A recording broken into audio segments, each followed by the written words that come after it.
Hello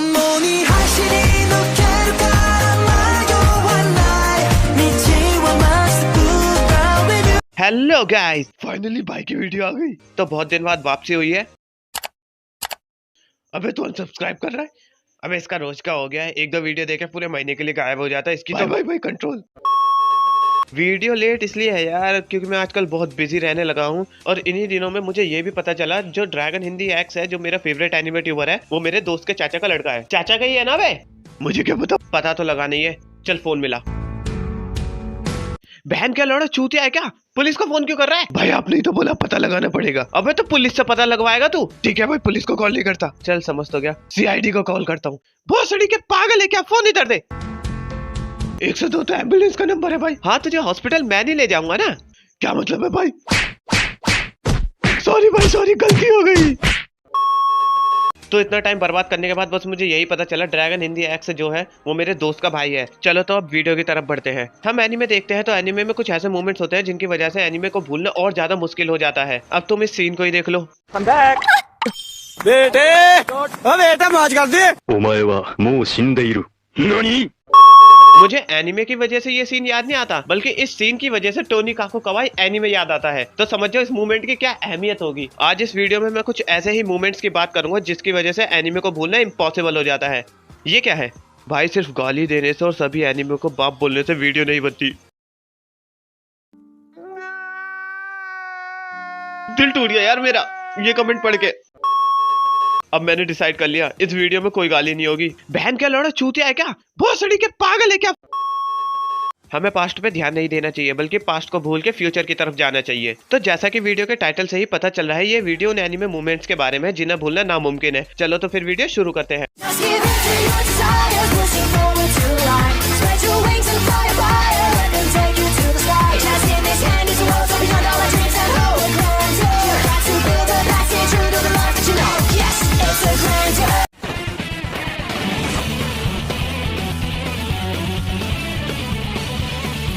तो full metal alchemist brotherhood वैसे भी IMDb पे 9.1 की रेटिंग लेके बैठा है, तो तुम खुद सोच लो ये एनीमे कैसा होगा। अल्फोंस अपने भाई और अपने साथियों पे भरोसा करके प्राइड के साथ अंधेरे में कैद हो जाता है, क्योंकि प्राइड ने एड और उसके दोस्तों की ऐसी तैसी कर रखी थी और प्रॉमिस डे का दिन भी करीब आ रहा होता है। और जैसे जैसे सनराइज होता है तब एड अपनी जैकेट को पहनता है और बोलता है,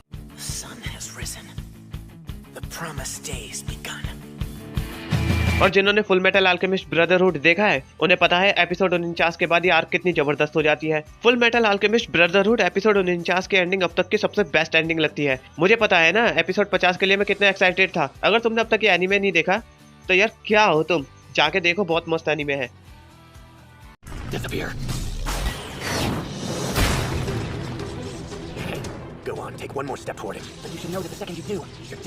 ब्लैक क्लोवर भी मेरे फेवरेट एनीमे में से एक है। इस एनीमे ने स्टार्टिंग में तो कुछ ज्यादा खास नहीं किया, लेकिन धीरे धीरे ब्लैक क्लोवर भी वर्ल्ड वाइड ट्रेंडिंग में आ गया। लैंग्रिस और फिनरल की फाइट हो रही होती है। ये मामला दोनों भाइयों के बीच का होता है। दोनों ही अपना फाइनल मूव यूज करके बैटल का एंड करने की सोच रहे होते हैं। बैटल एंड होती है, फिनरल हार जाता है और बहुत बुरी तरीके से जख्मी पड़ा होता है। लेकिन लैंग्रिस फिनरल को खत्म ही करने जा रहा होता है, तभी वो सीन आता है जिसे देख के गूज़बम्स रुकने का नाम ही नहीं लेते। फिर इन तीनों के बेहतरीन डायलॉग्स।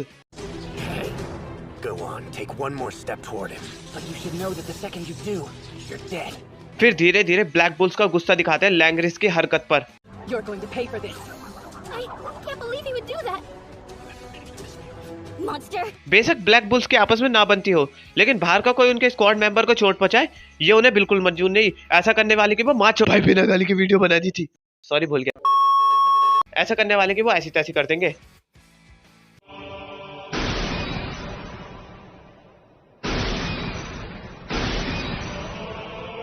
मादरा का खौफ वैसे ही नारुतो में सभी के अंदर है। मादरा नारुतो का ऐसा कैरेक्टर है जो 98% नारुतो कैरेक्टर्स की ऐसी तैसी कर सकता है। फोर्थ ग्रेट निंजा वॉर में मादरा जैसे ही एंट्री करता है, सारे सिनोबियों के अंदर डर बैठ जाता है कि अब फोर्थ ग्रेट निंजा वॉर को जीतना इम्पॉसिबल है। फिर मादरा नीचे आता है और सारे सिनोबीज की तरफ बढ़ता है। तुम्हें क्या लगता है नारुतो का सबसे ब्रेव कैरेक्टर नारुतो है? तो तुम गलत सोच रहे हो। नारुतो सीरीज का जो सबसे ब्रेव कैरेक्टर था ना, वो ये बंदा है। तुम्हें पता है ना, माद्रा के सबसे आगे खड़ा है ये। इसे पता है ये माद्रा का कुछ भी नहीं कर सकता, लेकिन फिर भी उससे भिड़ने सबसे पहले जा रहा है। भाई की ब्रेवनेस के लिए 2 मिनट का मौन रखेंगे।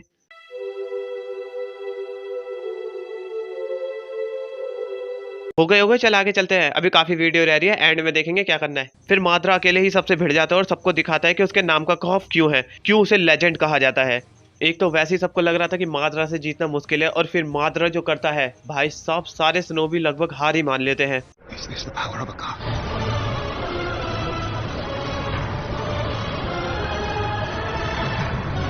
लेकिन बाबा जी हार नहीं मानते और वो मीटियोर को रोकने के लिए चले जाते ताकि सब बच जाए।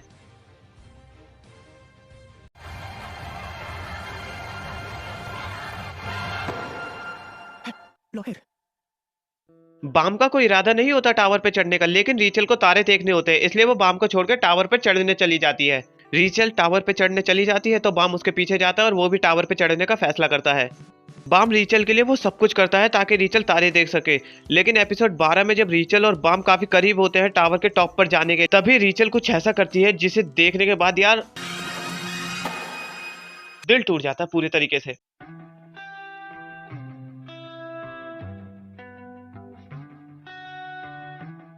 तो मैं सीन का लिंक मैं डिस्क्रिप्शन में दे दूंगा, क्योंकि कॉपीराइट क्लेम की वजह से मैं तुम्हें ये ज्यादा नहीं दिखा।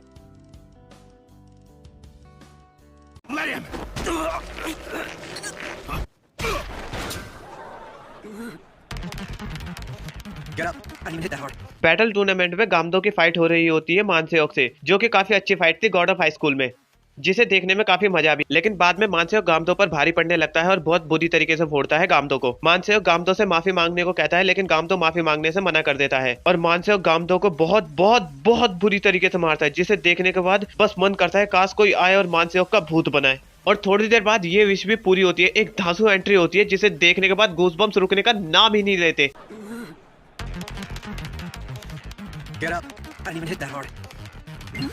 जिन मोरी की ये एंट्री कुछ ज्यादा ही धांसू थी, फिर वो मानसेओक का भूत बनाने लगता है। भाई साहब मजा आ जाता है ये सीन देख के। तो गॉड ऑफ हाई स्कूल की स्टोरी काफी फास्ट चलती है, लेकिन गॉड ऑफ हाई स्कूल बहुत ही अच्छा एनीमे है और इसकी एनिमेशन भी काफी अच्छी है।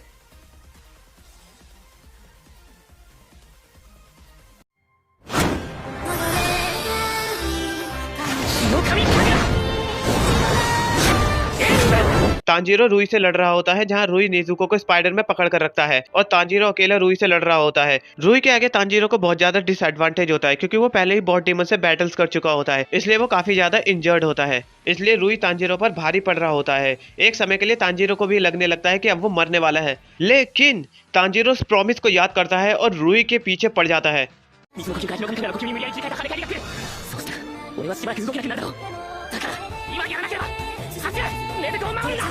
रुई भी देखता है कि आखिर इस लड़के को हुआ क्या। रुई उससे दूर जा रहा होता है, लेकिन तांजीरो उसके पीछे पड़ जाता है, उसका पीछा नहीं छोड़ता। लेकिन सबसे बेस्ट सीन तो ये लगता है जब नेजुको को उसकी माँ जगाती है और उससे बोलती है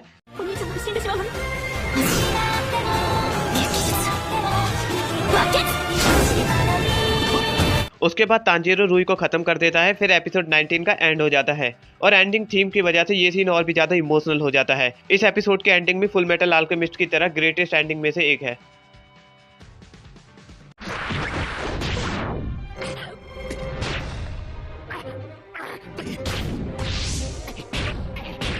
सांजी स्ट्रॉ हैट पायरेट्स को छोड़कर घर वापस चला जाता है, जहां सांजी की वेडिंग की तैयारी हो रही होती है पुडिंग के साथ। लेकिन लूफी ये मानने को तैयार नहीं होता कि सांजी उन्हें धोखा दे सकता है और स्ट्रॉ हैट पायरेट्स फैसला करते हैं सांजी को वापस लाने का। लूफी काफी स्ट्रगल करने के बाद सांजी के सामने आ जाता है, लेकिन सांजी लूफी को वापस जाने के लिए कहता है। लूफी वापस जाने से मना करता है। तब सांजी लूफी से कहता है तुम हमेशा से सेल्फिश थे, तुम्हें मैंने फूल बना। लेकिन लूफी ये मानने को तैयार नहीं होता कि सांजी उन्हें धोखा दे रहा है। फिर सांजी ये प्रूव करने के लिए लूफी पर अटैक कर देता है। लूफी बस सांजी से पिटता रहता है, एक भी काउंटर अटैक नहीं करता। नामी सांजी को रोकती है, फिर भी सांजी रुकता नहीं है।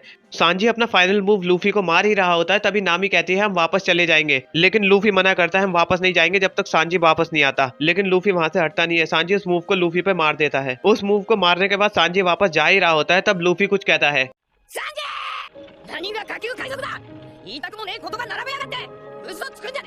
उसके बाद जो सीन आता है,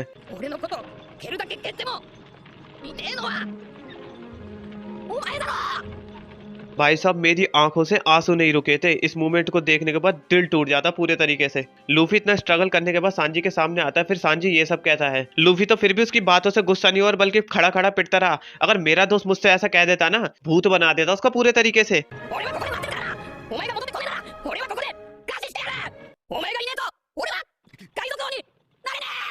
फिर एपिसोड 808 में उनका पास्ट दिखाते हैं कि उन्होंने साथ मिलके कितने मजे किए थे, उनकी जर्नी दिखाते हैं।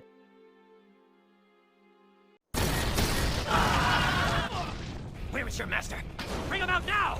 कागोरा से मैच हारने के बाद यूकिनो को बेइज्जत करके सेबरटूथ गिल्ड से निकाल दिया जाता है। उसके बाद यूकिनो फेरी टेल से मिलके आती है, जहां नाट्सू यूकिनो के पीछे आता है। यूकिनो नाट्सू को सब बताती है कि एसटी गिल्ड में उसके साथ क्या क्या हुआ। फिर नाट्सू को गुस्सा आता है और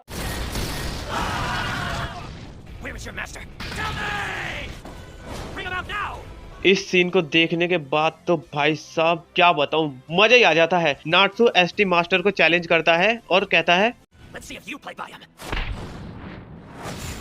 If you lose to me, you gotta quit the guild too. उसके बाद नाट्सू तो मास्टर का भूत बना देता है,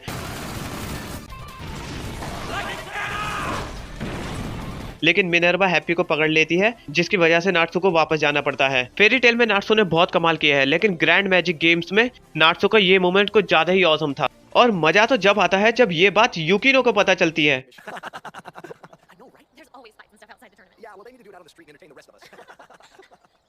Was it Natsu? चलो तो फिर वीडियो का एंड करते हैं और जाने का समय भी हो गया है। अगर वीडियो पसंद आए तो वीडियो को लाइक करो, शेयर तो तुम करते नहीं हो लेकिन फिर भी कर देना। मैं मिलूंगा तुम्हें अगली वीडियो में, तब तक के लिए सायोनारा। और हाँ, मैं जल्दबाजी में कहना भूल गया, जिन बंदों ने चैनल को सब्सक्राइब नहीं किया है वो चैनल सब्सक्राइब करके ही जाना। ठीक है, अब मैं चलता हूँ।